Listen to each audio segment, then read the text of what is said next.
The Senate Judiciary Committee hearing room buzzed with anticipation on October 7, 2025. Attorney General Pam Bondi, a fierce Trump loyalist, sat at the center, ready for battle. Democratic senators, armed with months of preparation, faced her across the table. The stakes, the future of the Department of Justice. Bondi's posture was defiant. She was there to defend the president and her department. Republican senators braced to defend Bondi, seeing the hearing as a partisan witch hunt. From the start, civility vanished, battle lines were drawn. Every question, every answer, was a move in a high-stakes chess match. As the cameras rolled, the nation watched, waiting for answers. The drama was just beginning. The first flashpoint, Jeffrey Epstein. Democrats pressed Bondi for transparency on the Epstein investigation. They demanded answers about a rumored client list. Bondi stonewalled, denying the list's existence. Her tactic: deflect, attack, and refuse to engage. She accused Democrats of hypocrisy. The room grew tense as Bondi's refusal fueled suspicions. She dismissed claims of blackmail and conspiracy. Bondi's strategy was clear: deny, deflect, and go on the offensive. Her supporters saw her as unyielding. Her critics saw a wall of silence. The partisan divide widened with every exchange. Bondi's performance rallied her base, but left the truth about Epstein more distant than ever. The hearing became a battleground, not for facts, but for political advantage. Every question was met with a counterattack. The ghost of Epstein haunted the room, but answers remained elusive. Bondi's refusal to engage only deepened the mystery. The public was left in the dark, watching a spectacle of stonewalling. The Democrats' frustration grew, but Bondi would not budge. The truth, it seemed, was lost in the fog of political warfare. The wall of silence held firm. The hearing moved on, but the questions lingered. For those watching, trust in the DOJ eroded further. The search for answers would continue. Outside the hearing room, Senator Durbin's direct challenge to Bondi was the morning's centerpiece. He asked who ordered her to inform President Trump his name was in the Epstein files. Bondi bluntly refused to answer. The room fell silent, an attorney general under oath, stonewalling the committee chair. Durbin warned her, "Eventually, you'll have to answer for your conduct." Bondi's stonewalling was a broader strategy: protect the president, resist scrutiny. The unanswered question became a symbol of the day. The focus shifted to another scandal: Tom Homan, Trump's border czar. Senator Whitehouse pressed Bondi about a secret FBI bribery investigation. Reports alleged Homan was caught on tape accepting $50,000 in cash.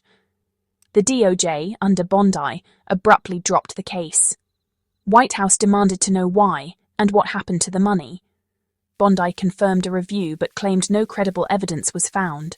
She refused to discuss the recording or the cash. Once again, Bondi deflected, attacking Whitehouse's own connections. The pattern was clear: deny, deflect, attack. The Homan bribery puzzle remained unsolved. Bondi's refusal to answer fueled suspicions of a cover-up. The hearing became a showcase for political maneuvering, not accountability. Bondi's strategy: protect allies, shut down inquiry. The public was left with more questions than answers. The committee's frustration mounted. The DOJ's credibility took another hit. Bondi's performance was consistent, unyielding, combative, and opaque. The truth about Homan, like Epstein, remained out of reach. The hearing moved on, but the shadow of scandal lingered. The wall of silence grew higher. The search for answers continued. The scandals, Epstein, Homan, were symptoms of a larger problem. Democrats saw a DOJ transformed into a political weapon. Senator Durbin accused Bondi of using the DOJ as Trump's shield and sword.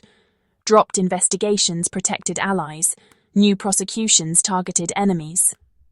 The case of Lindsay Halligan, a Trump loyalist promoted after her predecessor refused to indict Trump's adversaries, was cited as proof. Senator Schiff noted Trump's public calls for Bondi to prosecute his rivals. The line between politics and justice had vanished. Bondi rejected the accusations, claiming she was restoring integrity to a politicized department. She dismissed concerns as partisan theatrics. Her combative tone and refusal to answer questions did little to reassure critics.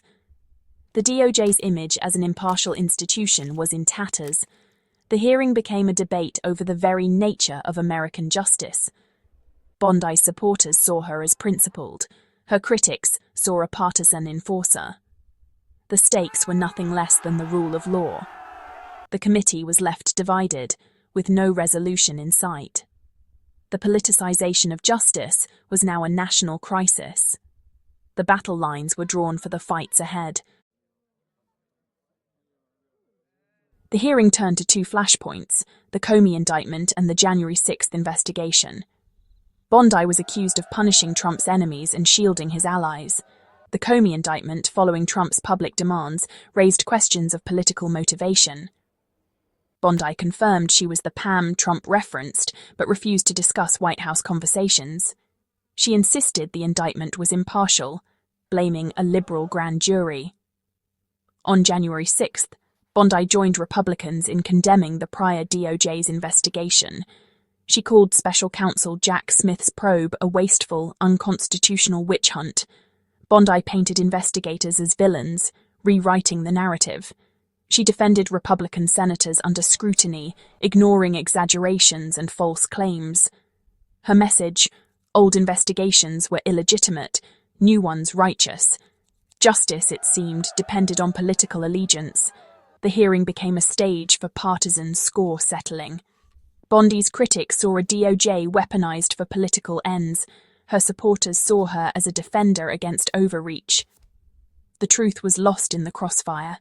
The committee's trust in the DOJ eroded further. The nation watched, divided and uncertain. The hearing shifted to domestic policy, the deployment of the National Guard to cities like Chicago. Democrats questioned the legal basis and DOJ's role in sending troops. Bondi dodged, refusing to discuss her involvement or legal justifications. Instead, she attacked Senator Durbin, accusing him of failing to protect his constituents.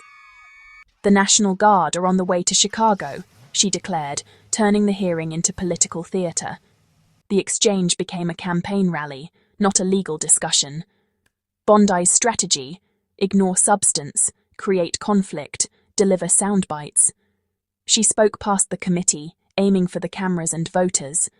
The hearing became a showcase for political posturing. Durbin's search for clarity was met with a political broadside. The crowd murmured as the spectacle unfolded. Bondi's performance energized her base and frustrated her critics. The legal questions remained unanswered. The hearing's purpose was lost in the noise. The divide between law and politics grew wider. The committee was left with more questions than answers. The hearing moved on, but the damage was done. The nation watched, weary of the spectacle. The search for truth continued. Bondi didn't just defend, she attacked. She reframed the narrative, accusing Democrats and the previous administration of true abuses of power. Bondi claimed she was restoring DOJ integrity after years of partisan corruption. She hammered the January 6th investigation as a witch hunt, painting investigators as partisans. Her attacks were personal, targeting senators' motives and connections. She accused Whitehouse of being beholden to money groups, Durbin of failing his constituents. Bondi argued her accusers were just as biased, muddying the waters. Her counteroffensive energized supporters and confused the public. Republican senators amplified her attacks, creating an echo chamber of outrage. For 4 hours, Bondi led the charge, setting the tone for the administration's response. The message: "We will not be investigated, we will investigate you." The hearing became a battleground for competing narratives. Bondi's performance was a rallying cry for her base. The committee's efforts at oversight were drowned out. The public was left to sort through the noise. The fight for the DOJ's soul intensified. The hearing's legacy would be lasting division.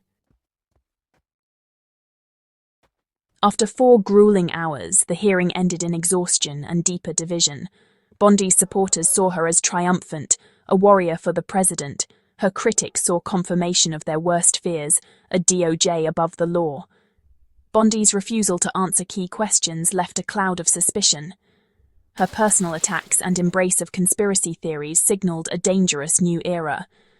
The institution appeared under siege from within. Trust between the Senate and DOJ was shattered. More subpoenas and legal battles loomed.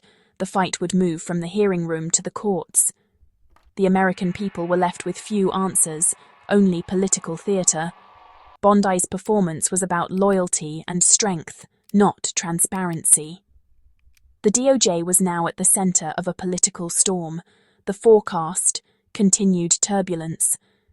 The battle for accountability was far from over.